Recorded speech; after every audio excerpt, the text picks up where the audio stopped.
Tharad Deesa highway પર કરણાસર ગામ નજીક બે કાર વચ્ચે સર્જાયેલા ગમખ્વાર અકસ્માતમાં બનાસ ડેરીના પૂર્વ ડિરેક્ટર અને અગ્રણી ધુડાભાઈ પટેલનું કમકમાટી ભર્યું મોત નીપજ્યું છે,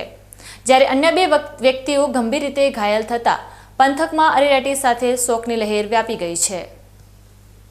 થરાદ ડીસા હાઈવે પર કરણાસર ગામ પાસે આજે એક અત્યંત કાળજુ કંપાવી દેનારો માર્ગ અકસ્માત સર્જાયો હતો,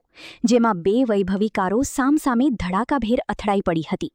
આ ભયાનક ટક્કરમાં લાખણી ગામના વતની, જાણીતા રાજકીય સામાજિક અગ્રણી અને બનાસ ડેરીના પૂર્વ ડિરેક્ટર ધુડાભાઈ પટેલનું ઘટના સ્થળે જ કરુણ અવસાન થયું હતું, જ્યારે ગાડીમાં સવાર અન્ય બે વ્યક્તિઓને શરીર પર નાની મોટી ગંભીર ઈજાઓ પહોંચતા તેમને તાત્કાલિક ધોરણે સારવાર અર્થે નજીકની હોસ્પિટલમાં ખસેડવામાં આવ્યા છે।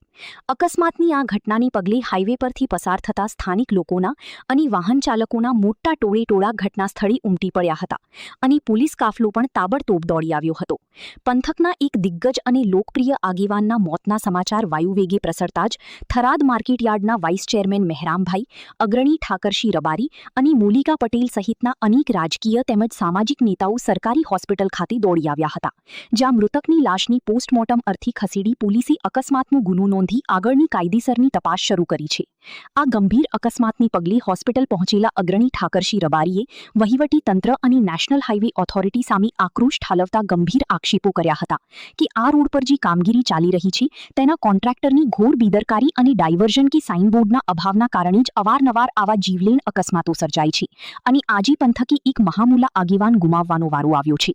હાલમાં આ અકસ્માત બાદ લાખણી ખાતે રહેતા ધુડાભાઈના પરિવારમાં કાળો કલ્પાંત અને મોતનો માતમ છવાઈ ગયો છે અને સમગ્ર જિલ્લાના સહકારી ક્ષેત્રમાં ઊંડા શોકની લાગણી પ્રસરી ગઈ છે। ઘટના છે પૂર્વ મારા જિલ્લા પંચાયતના સાથી મિત્ર ધુડાભાઈ ચૌધરીનું માર્ગ અકસ્માતમાં અવસાન થયું છે, સાથે એમના ભત્રીજ ભરતને પણ ઈજાઓ થઈ છે, પરંતુ આ નગરોળ તંત્રની બેદરકારીના કારણે એક સાઈડ જ રસ્તો છે અને સિંગલ રસ્તો હોવાના કારણે સામે ગાડીઓ અથડાઈ અને ચૌધરી સમાજના આ વિસ્તારને ભયંકર ખોટ પડે એવા આગેવાન ગુમાયા કે માત્ર ને માત્ર તંત્રની બેદરકારીના કારણે વારંવાર અકસ્માતો થઈ રહ્યા છે। છેલ્લા કેટલા વર્ષથી તમે સૌ જાણો છો કે આ રસ્તો બનતો જ નથી અને તંત્રના અને કોન્ટ્રાક્ટરની મિલીભગતના કારણે ભયંકર નુકસાન થઈ રહ્યું છે। એક તરફ તંત્ર અને કોન્ટ્રાક્ટરની લાપરવાહી સામે સ્થાનિક નેતાઓ આક્રોશ ઠાલવી રહ્યા છે, તો બીજી તરફ અકસ્માતમાં બનાસ ડેરીના પૂર્વ ડિરેક્ટરના આકસ્મિક અવસાનથી સહકારી આલમમાં ક્યારેય ન પુરાય તેવી મોટી ખોટ પડી છે।